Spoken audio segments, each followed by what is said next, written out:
देवउठनी एकादशी के दिन पल भर में चमकेगी, किस्मत तुलसी में बांध देना, या एक चीज रोड़पति होंगे। और ये उपाय आपको कब करना है? ये उपाय आपको कब करना है? ये उपाय आपको देवउठनी एकादशी के दिन करना है। आइए वीडियो को ध्यान से सुनते हैं। तो कार्तिक महीने के शुक्ल पक्ष की एकादशी को देवउठनी एकादशी के नाम से जानते हैं। कई लोग इसे देवोत्थान एकादशी, देवउठनी एकादशी या प्रबोधिनी एकादशी आदि नाम। इस दिन भगवान श्री हरि विष्णु जी योग निद्रा से जागते हैं। आइए जानते हैं इसके कुछ पौराणिक कथा। तो सर्वप्रथम इस वीडियो में आप लोगों को बताना चाहूंगा कि देवउठनी एकादशी क्यों मनाया जाता है। इसके 3 कथा बताऊंगा। फिर इसके बाद मैं आप लोगों को बताऊंगा कि उसके बाद देवउठनी एकादशी के दिन हमें क्या करना चाहिए जिससे हमारे अध्यात्म उन्नति हो। साथ ही साथ इस वीडियो में मैं आप लोगों को कहा कि माध्यम से बताऊंगा कि भगवान श्री कृष्ण युधिष्ठिरा को स्वयं कहें कि देवउठनी एकादशी की कथा जो मानव सच्चे मन से सुनते हैं, ऐसे मानव के जीवन में कभी भी गरीबी नहीं आती। ऐसे मानव के जीवन में किसी भी तरह की परेशानी नहीं आती। भगवान नारायण की कृपा से उनके परेशानी स्वतः ही समाप्त हो जाते हैं। ऐसे मानव इस जीवन में बिल्कुल ही ऐसे मानव इस धरा पर जीते जी सुख भोगता है। मृत्यु के पश्चात ऐसे मानव को कभी भी यम की यातना नहीं सहन। ऐसे मानव को भगवान के धाम की प्राप्ति होता है, अर्थात बैकुंठ की प्राप्ति होता है, केवल कथा सुनने मात्र से। तो ये कथा ध्यान से सुनिएगा। और हां, वीडियो में आगे बढ़ने से पहले, जानकारी बताने से पहले सभी दर्शकों कहना चाहूंगा, अगर आज की जो वीडियो आप पूरे तरीके से देख लेते हैं, मिस नहीं करते, तो आपको धनवान बनने से दुनिया की कोई भी शक्ति नहीं रोक पाएंगे। और हां, कमेंट बॉक्स में अभी तक ओम नमो भगवते वासुदेवाय नहीं लिखे तो लिख दीजिए। आइए जानते हैं सर्वप्रथम पहले कथा को। तो एक राजा के राज्य में सभी लोग एकादशी का व्रत रखते थे। प्रजा तथा नौकर चाकर से लेकर के पशु तक एकादशी के दिन अन्न नहीं खाया करते थे। और एक दिन किसी दूसरे राज्य का एक मानव राजा के पास आकर बोला कि महाराज, कृपा करके मुझे नौकरी पर रख लीजिए। तब राजा ने उसके सामने एक शर्त रखी कि ठीक है, मैं आपको नौकरी पे रख लूंगा, किंतु रोज तो तुम्हें खाने को सब कुछ मिलेगा, पर एकादशी को अन्न नहीं मिलेगा। उस मानव ने उस समय हां कर दी। परंतु एकादशी के दिन जब फलाहार का सामना दिया, अर्थात फलाहार का सामान दिया, तो वह राजा के सामने जाकर गिड़गिड़ाने लगे कि महाराज, इसमें मेरा पेट नहीं भरेगा, मैं भूखा ही मर जाऊंगा, मुझे अन्न दे दो। राजा ने उसे सार्थक की बात याद दिलाई, पर नहीं हुआ। तब राजा ने उसे आटा, दाल, चावल आदि दिए। वह नित्य की तरह नदी पर पहुंचा और स्नान कर भोजन पकाने लगा। तब भोजन बन गया तो वह भगवान को बुलवाने लगा कि आओ भगवान, भोजन तैयार है। उसके बुलवाने पर पीतांबर धारण किए भगवान चतुर्भुज में आ पहुंचे तथा प्रेम से उसके साथ भोजन करने लगे। भोजन आदि करके भगवान अंतर्ध्यान हो गए। तब वो अपने काम पर फिर से चला गया। 15 दिन बाद अगली एकादशी को वह राजा से कहने लगा कि महाराज, मुझे 2 गुना सामान दीजिए। उस दिन तो मैं भूखा ही रह गया।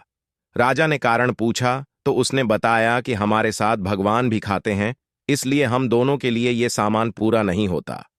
यह सुनकर को बहुत बड़ा आश्चर्य हुआ। वह बोला, मैं नहीं मान सकता कि भगवान तुम्हारे साथ खाता है। मैं तो इतने व्रत रखता हूं, पूजा करता हूं, पर भगवान ने मुझे कभी दर्शन नहीं दिए। राजा की बातें सुनकर वह बोला कि महाराज, यदि विश्वास ना हो तो मेरे साथ आप चल करके देख लीजिए। राजा पैड के पीछे छिप करके बैठ गया। उस मानव ने भोजन बनाया तथा भगवान को शाम तक बढ़ता रहा, परंतु भगवान ना आए। अंत में उसने कहा कि हे भगवान, यदि आप नहीं आए तो मैं नदी में कूद करके प्राण त्याग दूंगा। परंतु भगवान नहीं आए। तब वह प्राण त्यागना के उपदेश से नदी की तरफ प्राण त्यागने का उस समय इतना ज्यादा उनके शरीर में इरादा बाज गया, दृढ़ संकल्प भरा गया है कि भगवान को उनके सामने में आकर के प्रकट होना और उनके साथ में बैठ करके भोजन करना। भगवान उनके साथ भोजन खा पी करके अपने विमान में उसे बिठा करके अपने धाम को ले गए। ये जीत भी क्रिया है। ये जीतने भी वहां पे दृश्य हो रहे थे। ये सारे दृश्य राजा पेड़ के नीचे में छिप करके देख रहे थे। बिल्कुल ही राजा सोच रहे थे कि व्रत उपवास तब तक कोई फायदा नहीं होता जब तक मन शुद्ध ना हो। इससे राजा को ज्ञान मिला। वह भी व्यक्ति व्रत उपवास करने लगा और अंत में स्वर्ग की प्राप्ति हुआ। ये थे देवउठनी एकादशी की प्रतिकथा। चले दूसरे गाथा की और अगर आप यहाँ तीनों कथा ध्यान से सुनेंगे तो मैं यकीन दिलाता हूं आपको जीवन में धन की कभी कमी नहीं पड़ी। इससे मां लक्ष्मी की प्रसन्नता हासिल हो, मां लक्ष्मी की कृपा हासिल होती है। आइए दूसरे कथा की ओर बढ़ाते हैं। अभी तक कमेंट बॉक्स में ओम नमो भगवते वासुदेवाय नहीं लिखे हैं तो फिर से गुजारिश करना चाहूंगा, लिख दीजिए। एक राजा था और उसके राज्य में प्रजा सुखी थी।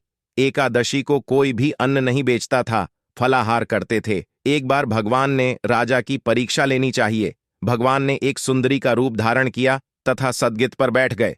तभी राजा उधर से निकला और सुंदरी को देख चकित रह गया। उससे पूछा कि हे सुंदरी, तुम कौन हो और इस तरह यहां क्यों बैठी हो? तब सुंदरी अर्थात जो सुंदर स्त्री है, भगवान की जो वेस्ट में बने हुए, वह बोले कि मैं निराश्रित हूं, नगर में कोई मेरा जान पहचान है, किससे सहायता मांगू? राजा उसके रूप पर मोहित हो गया था। वह बोला, तुम मेरे महल चलकर मेरी रानी बनकर रहो। सुंदरी बोला, मैं तुम्हारी बात मानूंगी, पर तुम्हें राज्य का अधिकार मुझे स्वप्न होगा। राज्य पर मेरा पूर्ण अधिकार होगा। मैं जो भी बनाऊंगी तुम्हें खाना होगा। राजा उसके रूप पर मोहित था, अतः उसकी सभी शर्तें को स्वीकार कर ली। अगले दिन एकादशी थी। रानी ने हुक्म दिया कि बाजार अन्य दिनों की तरह अन्न बेचा जाए। जी हां, बाजारों में अन्य दिनों की तरह अन्न बेचा जाए। उसके घर में मांस मछली आदि पकवाए तथा परोसा राजा को खाने के लिए कहा। तो यहां देखकर राजा बोली कि रानी, आज एकादशी है, मैं तो केवल फलाहार ही करूंगा। तब रानी ने शर्त की याद दिलाई और बोली, या तो खाना खाओ, नहीं तो मैं बड़े राजकुमार का सिर काट लूंगी। राजा ने अपनी स्थिति बड़ी रानी से कही तो बड़ी रानी बोली, महाराज, धर्म ना छोड़े राजकुमार का सीट दे दो पुत्र, तो फिर मिल जाएंगे, परंतु धर्मा नहीं मिलेगा। ध्यान से सुनिएगा। इसी दौरान राजकुमार खेल कर आ गया। मां की आंखों में आंसू देखकर वह रोने का कारण पूछने लगा तो मां उसके सारी वस्तु स्थिति बता दी। अर्थात जीत ने भी वहां पे समस्या गुजरी थी, जीत ने भी वहां पे दृश्य हुए थे, सबको बता दिए। तब वह बोला, राजकुमार, कि मैं सिर देने के लिए तैयार हूं पिताजी, कि धर्म की रक्षा होगी जरूर।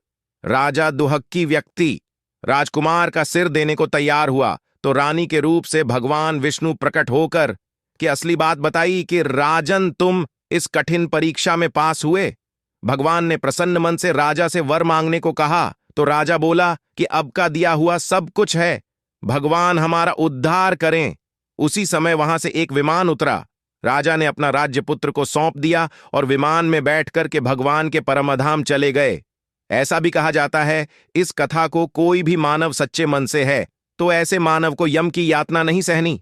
आइए अब तीसरे कथा की ओर चलते हैं, जो कि तुलसी विवाह से हुए हैं। तो शिवा महापुराण के अनुसार पौराणिक समय में दैत्यों का राजा दम हुआ करता था। बहुत बड़ा विष्णु भक्त था। कई सालों तक उसके यहां संतान नहीं होने के कारण उसने शुक्राचार्य को अपना गुरु बना करके उनसे श्री कृष्णा मंत्र हासिल किया। यह मंत्र हासिल करके उसने पुष्कर सरोवर में घोर तपस्या की। भगवान विष्णु से प्रसन्न हुए और उसे संतान प्राप्ति का वरदान दे दिया। भगवान विष्णु के वरदान से राजा दम के यहां एक पुत्र जन्म लिया। इस पुत्र का नाम शंखचूर्ण गया। जी हां, इस पुत्र का नाम शंखचूद न रखा गया। बड़ा होकर के शंखचूर्ण ने ब्रह्मा जी की घोर तपस्या करने लगा, पुष्कर में घोर तपस्या करने लगा। उसकी तपस्या से प्रसन्न करके ब्रह्मा जी ने उसे वर मांगने को कहा, हमेशा अजर अमर रहे, कोई भी देवता उसे नहीं मार पाए। ब्रह्मा जी ने उसे यह वरदान दे दिया और कहा कि वह बद्रीवन जाकर धर्मध्वज की पुत्री तुलसी को, जो तपस्या करी, उसके साथ विवाह कर ले। कथा ध्यान से सुनना। इस कथा के श्रवण मात्र से मानव की अकाल मृत्यु टल जाती है। इस कथा के श्रवण मात्र से मानव की बुरे समय टल जाते हैं। शंखचूड़ ने ब्रह्मा जी के आदेश का पालन किया और वैसा ही तुलसी एक साथ वो जाकर के विवाह किया और सुखपूर्वक रहने लगे। उसने अपने बल से देवताओं, असुरदाना, राक्षसों, गंधर्व, नागों, किन्नर, व्यक्ति तथा 3 लोक के सभी प्राणियों पर हैं विजय हासिल कर ली। वह भगवान श्री कृष्ण का परम भक्त था। शंखचूड़ के अत्याचारों से सभी देवता परेशान होकर के ब्रह्मा जी के पास गए और ब्रह्मा जी ने उन्हें भगवान विष्णु के पास ले गए। भगवान विष्णु ने कहा कि शंखचूड़ की मृत्यु भगवान शिव के त्रिशूल से ही होगी, अतः आप उनके पास जाइं। भगवान शिव ने चित्ररथ नाम के गण को अपना दूत बनाकर के शंखचूड़ के पास भेजा चित्रारथ ने संघ को समझाया कि वह देवताओं को उनका राज्य लौटा दे, परंतु संघचूड़ ने मना कर दिया और कहा कि वह महेश्वर से युद्ध करना चाहते हैं, भगवान शंकर से युद्ध करना चाहते हैं। भगवान शिव को जब ये बात तब पता चली तो वे युद्ध के लिए अपनी सेना लेकर के निकल पड़े डीडे। इस तरह देवताओं और दानवों में घमासान युद्ध हुआ, परंतु ब्रह्मा जी के वरदान के कारण संघचूड़ को नहीं हरा। भगवान शिव ने संघचूड़ का वादा करने के लिए जैसे अपना त्रिशूल उठाया, तभी आकाशवाणी हुई कि जब तक संघचूड़ के हाथ में श्री हरि का कवच है और इसकी पत्नी का सतीत्व अखंडित है, तब तक इसका वध असंभव है। आकाशवाणी सुनकर भगवान विष्णु वृद्ध ब्राह्मण का रूप धारण कर संघचूड़ के पास गए और उससे श्री हरि कवच दान में मांग लिया। संघचूड़ हुआ, कवच बिना किसी संकोच के दान कर दिया। इसके बाद भगवान विष्णु संघचूड़ का रूप बना तुलसी के पास गए। रूपी भगवान विष्णु ने तुलसी के महल के द्वार पर जाकर अपनी विजय होने की सूचना दी। यह सूचना तुलसी को बहुत प्रसन्न हुई। सूचना पाकर के और पति रूप में आए, भगवान विष्णु जी की पूजन किया और उनके साथ रमण भी किया। ऐसा करते तुलसी का सतीत्व अखंडित हो गया, क्योंकि रमण करना एक तरह के परम पुरुष के साथ अपराध होता है, तो उनके सतीत्व खंडित हो गया और युद्ध में अपने त्रिशूल से संघचूड़ का वध किया।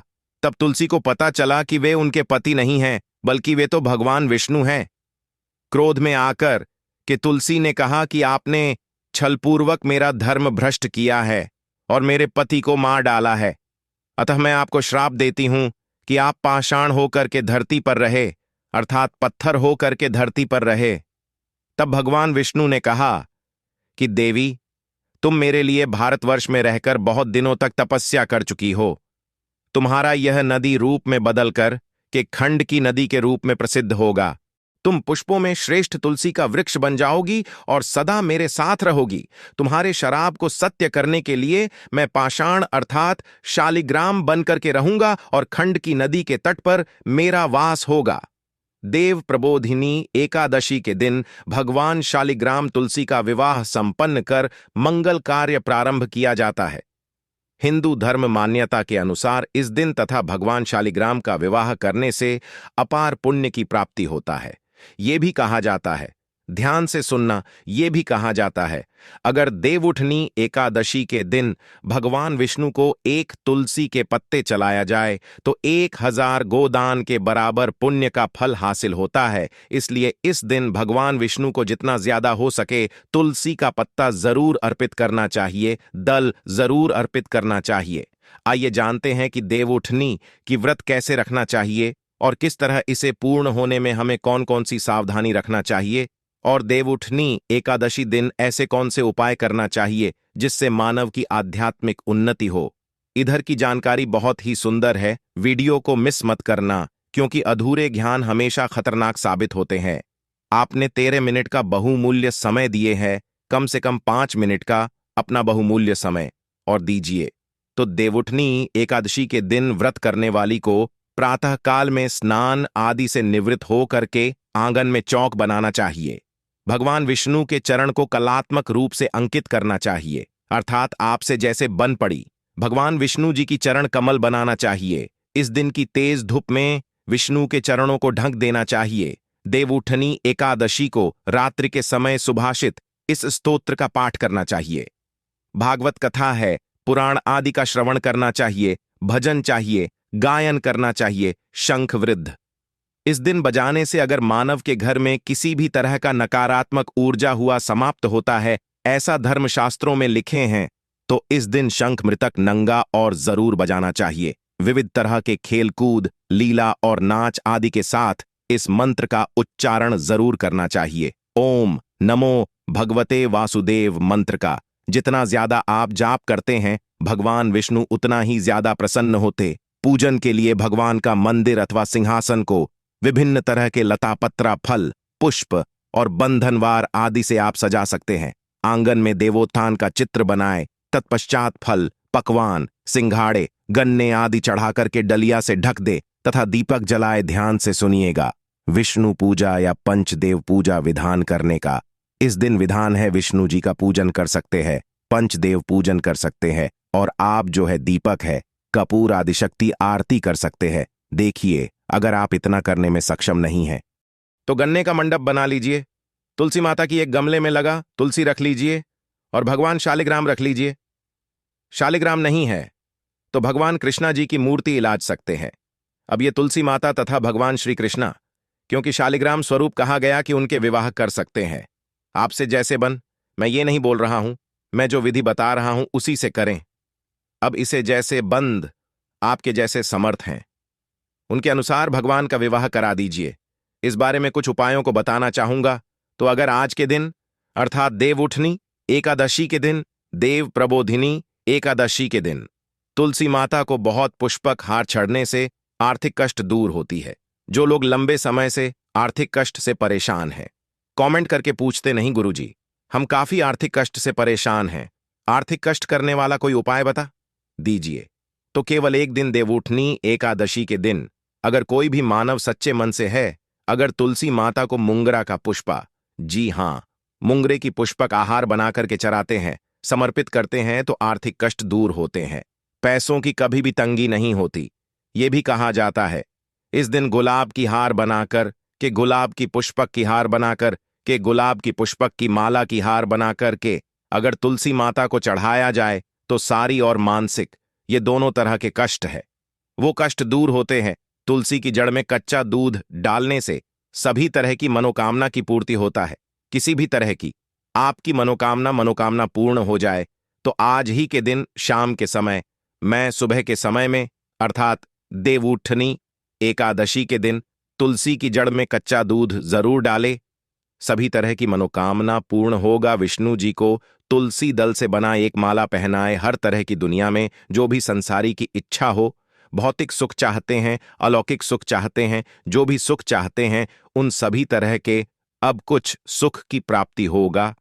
पर एकादशी के दिन तुलसी के पत्ते नहीं तोड़े जाते, पहले से हमको तोड़ करके रखना है। तो विष्णु जी को तुलसी के दल से बना माला जरूर पहना, सभी तरह की इच्छा की पूर्ति होगा। आज के दिन तुलसी के पौधे पर अगर हम पौधी की माला बांधा जाए तो मानव के जन्म ओके, गरीबी, कंगाली, दरिद्रता एवं 2 सप्ताह है। तो इसमें हमने आप सभी दर्शकों को आकस्मिक धन प्राप्ति करने के लिए, जीवन में चेरी बाधा को दूर करने के लिए अनेकों उपाय बताए हैं। जो उपाय आप इसे बंद वह उपाय जरूर कीजिए। अगर आपके मन में कोई डाउट है, कोई क्वेश्चन है तो कमेंट बॉक्स में बिल्कुल ही पूछिए, आपकी मदद की जाएगी। और सभी दर्शकों से कहना चाहूंगा, वीडियो में जो उपाय बताए हुए उपाय रामबाण की तरह काम करेंगे, इसका प्रभाव और चूक है, कभी भी फल नहीं जाएगा। हम एवं जन कल्याण के लिए इस तरह से गुरु परंपरा से हासिल हुई जानकारी भी बताते हैं ताकि आप सभी दर्शकों का भला हो। तो अभी तक को लाइक नहीं किया तो बड्ढों को लाइक कर दीजिए और कमेंट बॉक्स में ओम नमो भगवते वासुदेवाय जरूर लिखें।